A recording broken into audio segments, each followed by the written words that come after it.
یاد مو شي په لندن کې تاسو یو کیله په یو مجلس کې پورته کړه، کیله نه پوهیم چې کیله وه که منځ کې به بل څه وه، کیله وه. کیله وسره دغه کیلې قیمت تقریبا 10,000 پونډ و، 15,000 $15,000.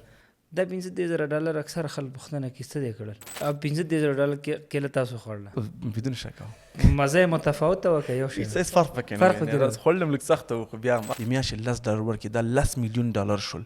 د افغانستان کوم مشکل نه حلوي. که موږ 100 ورکو دا $100 میلیون شول، که موږ 100 ورکو دا $100 میلیون د میاشتې شول، د کال $1.2 بلیون شول. دا د افغانستان کوم بند نشي جوړولی. مشکل دا دی چې موږ اتفاق نه یو. چون زه خپله قمر کې کار کوم د شروع نه وم، دا پوښتنه دی په خاطر تاسو څخه زه کومه چې دا هغه سوالات دي اکثره موږ موجه کېږو ورسره. تاسو قمر بنسټ کې ولې د دې پر ځای چې خلکو ته د مئی نیولو چل وروښیي، د مئی خوړلو چل وروښیي، نو هدف دا دی چې اکثره خلک داسې وایي چې باید فابریکې جوړ شي او شرکتونه جوړ کړي، او په ځای دی چې خوراکي بکسې خلکو ته ورکړي، نه نه خوري سبا خلاصي. که ظاهرا وګورو دا ښه پوښتنه ده. د خلکو نظر زه احترام لرم او دا ډېر ښه نظر هم دی، لیکن عملی داسې ساده نه ده چې څنګه دوی وایي په عمل کې. ځکه چې موږ ته پیسې راځي خاص یو بخش ته راځي چې مثلا سا جوړه کا، مسجد راته آباد کا، حقیقه راته وکا، زما زکات ورکا. او شرعاً موږ زکات پیسې فابریکو کې نشو مصرفولی. چې کله یو پیسې څوک موږ ته راکړي چې په هغه ځای کې مصرف کړي چې تاسو یې بهتره ګڼئ، موږ فابریکې پې جوړې کړو. او همدا دلیل دی چې موږ دا د لغمان کې کوم ځمکه ده په ننګرهار کې، دا خو موږ خپل جیب نه جوړ کړي، دا هم د خلکو پیسې دي. چا چې ویلي چې اروپا یو دوامداره پروژه کې واچو، موږ دا کار کړی. اوس ګوره څونه خلک هلته کاري زمینو ته مساعده شوې ده، یو افغانستان ته به یو خیر موضوع وي. نو دا البته زموږ طرف نه دی، بلکې دا خلک باید خلکو باندې آواز وکړي چې دا پیسې تاسو لیږئ، کوشش وکوئ چې د بنسټ ته اجازه ورکړي چې په سټراټیژیک ځایونو کې مصرف کړي. دویم موږ هیلپرز کلب لرو. هیلپرز کلب یو سیستم دی چې خلک پکې ځان میاشتنی ثبتولی شي، $10 یا $20.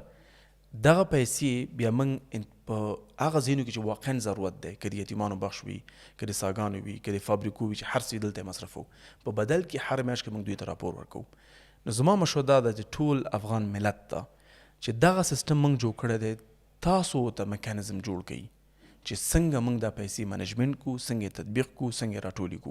دغه زه هیڅ مشکل نه لرو. موږ که هغه نظام دی که هغه عوام دي، خو یو سیستم جوړ دی. فکر وکړه که 15 میلیون افغانان د افغانستان نه بیرون دي، 1 میلیون د میاشتې $10 ورکړي، دا $10 میلیون شول. د افغانستان کوم مشکل نه حلوي. که موږ 100 ورکو دا $100 میلیون شول، که موږ 100 ورکو دا $100 میلیون د میاشتې شول، د کال $1.2 بلیون شول. دا د افغانستان کوم بند نشي جوړولی. مشکل دا دی چې موږ اتفاق نه یو. زه خلکو ته وایم چې ته راته ووایه چې سر رقم راپورته واخلي، سر رقم کار زه وکړم چې ته قناعت پیدا کړې چې دا کار صحیح روان دی.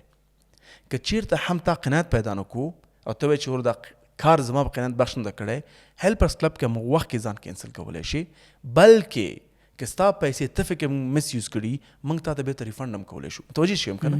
لیکن سیستم جوړ دی. اوس ضرورت شی دی چې موږ ټول اتحاد شو، یو ځای شو، چې واقعا که غواړو فابریکې جوړ کړو، غواړو بندونه جوړ کړو، نو دا سیستم دی. دا په حقیقي او په زکات او په صدقو پیسو نه جوړیږي، په یو سیستم جوړیږي. سیستم موږ جوړ کړی دی، هم په داخل د افغانستان کې هم بیرون کې. اوس راځي چې اتحاد وکړو او دا سیستم سپورټ کړو. یاد مو شي په لندن کې تاسو یو کیله په یو مجلس کې پورته کړه، کیله نه پوهیم چې کیله وه که منځ کې به بل څه وه، کیله وسره. دغه کیلې قیمت تقریبا 10,000 پونډ و، $15,000. $15,000. دا $15,000 اکثر خلک پوښتنه کوي څه دی کړل.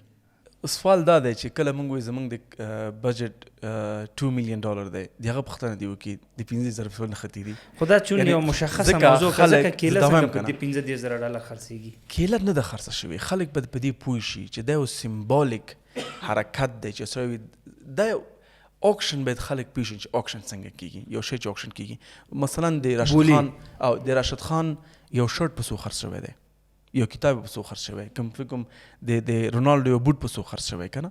دا یو اوکشن دی، یو سیم چې مثلا د افغانستان د مشکلاتو دا کیله نمایندګي کوي، دا کیله خلک اخلي، مشکلات اخلي، مشکل حل. متوجه که نه؟ هغه پیسې موږ بدون شک چې یتیمانو بخش کې موږ ته راغلی وي، د یتیمانو بخش پیسې وي. هغه کیله چې اخیستل شوې ده، کس زموږ دوامداره ډونر دی او دغه ریپورت هم خلک کوي زموږ ویب سټ باندې موږ نه لیکلي په ریپورت کې چې د کېلې 15,000 روپۍ راغلي وي او د کېلې پیسې ته مصرف شوي نه هغه یو ډپارټمنټ ته راغلي هغه ډپارټمنټ کې مصرف شوي دي ډونر هم اپډیټ دی او خلک هم اپډیټ دي چې څوک ویب سټ کې ویل شي کوم ډپارټمنټ ته د اورفن ډپارټمنټ کې یتیمان ډپارټمنټ بخښ کوي مصرف شوي دي بدون ځکه د ځان سره خو د جیب کې د هغه ډونر موږ سره 300 یتیمان دي نو دا واضح خبر ده چې د هغوی کفالت هغه ته خو تاسو نه ویل چې دا بیا تاسو واخلئ هغه بل ملک کې و ځکه چې هغه کیله بیا نشو کولی چې وی خوري هغه بیا ما وخوړله او 15,000 کیله تاسو خوړله بدون شک مزه متفاوته وه که یو شی هیڅ فرق پکې نه دی خوړل لږ سخته و خو بیا هم هغه ما ته مخکې وویلې که نه چې هغه بخش دی هغه کیله دا په خیریه کارونو کې یا مثلا په یو بولي کې دا یو عام دی چې خلک راواخلي خلک وویلې چې ولې تا د افغانستان بیرغ نه کو یا مثلا یو قالینه به دې کړې وه چې دوامداره پاتې شوی وی نو مالې بیا ولې موضوع پکې نه راتله اوس دا کیله ګورنه بي بي سي م راواغسته پاکستان کې م نیوز په انډیا کې م نیوز بله ځکه ولې کیله مې همدې دپاره ما دا کیله انتخاب کړې ته پکې ولې پوښتنه وکړې ما بیا په همدې موضوع چې د کیلې بحث شروع شو ما میډیا سره انټرنیشنل میډیا سره خبرې وکړې چې افغانستان ته پیسې لیږل سخته دي باید بانکونه دا قطع کړي افغانستان کې دا غربت دی د افغانستان مشکلات مې خلک تشریح دا فلسفه دی په ذهن کې وه بالکل دا پلان دا ټول مکمل پلان و